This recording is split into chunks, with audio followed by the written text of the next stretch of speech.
திருவண்ணாமலை மாவட்டத்தில் 7 பேர் மண் சரிவில் சிக்கி உயிரிழந்திருக்கக்கூடிய இந்த சம்பவம் பெரும் துயரத்தை ஏற்படுத்தியிருக்கக்கூடிய நிலையில் 24 மணி நேரம் கடந்தும் அரக்கோணம் தேசிய பேரிடர் மீட்பு படை குழுவினர் இங்கு தொடர்ந்து இந்த மீட்பு பணியில் ஈடுபட்டு வருகின்றனர். தற்போது நம்முடைய அதாவது அசிஸ்டன்ட் கமாண்டர் ஸ்ரீதர் சார் நம்மளோட இருந்திருக்கார். சார் வணக்கம். அதாவது இந்த பேரிடர் மீட்பு குழுவினர் 24 மணி நேரம் கடந்தும் இங்கே மீட்பு பணியில் தொடர்ந்து ஈடுபட்டு வரீங்க. இது எப்படி ஒரு சவால் மிக்க ஒரு பணியாக இருக்குது எப்படி பார்க்குறீங்க? முதல் சவால்னா நம்ம நேற்று நைட்டு நம்மளுக்கு கால் வரும்போது டீம் ஆல்ரெடி விழுப்புரத்தில் ஃப்ளட் டியூட்டி பண்ணிகிட்டு இருந்தாங்க. நானும் புதுச்சேரி ஃபெங்கல் டியூட்டியில் இருந்தேன். இமீடியட்டாக கால் பண்ணோன்னே அங்கேருந்து எல்லாருமே ட்ராவல் பண்ணிட்டோம். நைட்டு யாருமே தூங்கலை. ஸோ தூங்காமே என்னை இன்ஸ்பெக்ட் பண்ணோம் சைட்டை. ஒரு 2 hours ரெஸ்ட் எடுத்துகிட்டு இமீடியட்டாக 5:30 நம்ம ஸ்டார்ட் பண்ணிட்டோம். ஸோ அது ஒரு பெரிய சவாலாக இருந்தது. ஸோ இமீடியட்டாக எல்லாருமே கொஞ்சம் டயர்ட் ஆகிட்டாங்க லஞ்சுக்குள்ளே.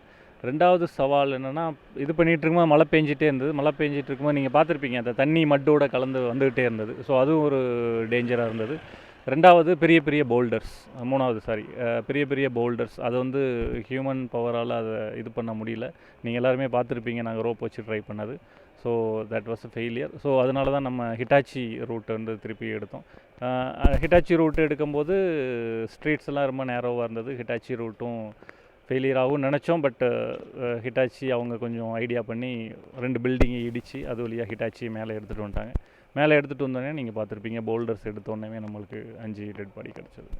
தொடர்ந்து இதுவரை மீட்பு பணியில் 7 பேர் உயிரிழந்திருக்கிறாங்க. இதில் 5 பேருடைய உடல் மீட்கப்பட்டிருக்கு. 2 பேருடைய உடல் பாறைகளுக்கு இடையில் சிக்கியிருக்கிறதா தகவல் சொல்கிறாங்க. அந்த 2 பேருடைய உடலை மீட்க என்ன மாதிரியான நடவடிக்கைகள் தொடர்ந்து மேற்கொண்டு வரீங்க, அதை பற்றி 5 பேரில் 2 பேர் ராஜ்குமார்ங்கிறவர், இன்னொரு லேடி கேர்ள் பேபி, அது பேர் தெரில அவங்களுடைய பேர் எனக்கு. ஃபஸ்ட்டு நம்ம கிச்சன் ரூல் அவுட் பண்ணிட்டோம். கிச்சனில் இல்லை, ஹாலில் இவங்க 5 பேர் இது கிடச்சிது. ஸோ இப்போ என்னென்னா அவங்க வீடு இடிஞ்சு அந்த இன்னொரு வீட்டில் ஹோல் போட்டு அந்த மண்ணெல்லாம் அங்கே போயிருக்கு. ஸோ இப்போ காலையில் நாங்கள் அந்த வீடை தான் நம்ம ஃபஸ்ட்டு செக் பண்ண போகிறோம். அது ஒரு சான்ஸு. அப்புறம் வீட்டை விட்டு வெளியே ஓட ட்ரை பண்ணியிருந்தாங்க. அப்படியும் மண் மூடிச்சுன்னா வீட்டுக்கு வெளியே அந்த ஸ்ட்ரீட்டில் புதஞ்சிருப்பாங்க. ஸோ நாளைக்கு அங்கே இந்த 2 இடத்தையும் நாளைக்கு நாங்கள் செக் பண்ணுவோம். தொடர்ந்து இந்த மீட்பு பணி 24 மணி நேரம் கடந்தும் தொடர்ந்து ஈடுபட்டு வரீங்க. எவ்வளோ பேர் இந்த மீட்பு பணியில் ஈடுபட்டு வரீங்க? அதே போல் எத்தனை குழுக்கள் இங்கே அமைந்திருக்கீங்க? எந்த மாதிரியான உயிரோடு மீட்க அதாவது என்னென்ன முறைகளை கையாண்டீங்க? ஒயிட் ஸ்பேஸ்ன்னு சொல்லுவோம். நம்ம எங்கேயாவது ஒரு டேபிளோ கட்டிலோ அதுக்கு கீழே ஒயிட் ஸ்பேஸ் வரும், மேலே மண் விழுந்தோம். ஸோ அதை தான் நாங்கள் ஃபஸ்ட்டு டார்கெட் பண்ணோம், அந்த ஒயிட் ஸ்பேஸில் இருக்காங்களான்னு கண்டுபிடிக்கிறதுக்கு. ஸோ அந்த வீட்டில் என்னென்னா துரதிருஷ்டவசமாக அந்த மாதிரி எந்த ஒரு ஆர்டிகல்ஸும் கிடைக்கல.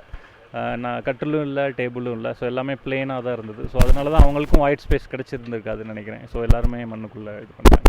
ஸோ இது ஒரு தொடர்ந்து இப்போ மோப்பனாய் உதவியோட 30 பேர் கொண்ட குழுவினர் இந்த மீட்பு பணியில் ஈடுபட்டு வரீங்க. நாளை தினத்தில் எந்த நேரத்தில் இது முடியும் என எதிர்பார்க்கப்படுகிறது? நாளைக்கு நம்ம ஸ்டார்ட் பண்ணுறோம். அதை நான் சொன்ன மாதிரி இந்த 2 இடத்தையும் ஃபஸ்ட்டு ட்ரை பண்ணுவோம்.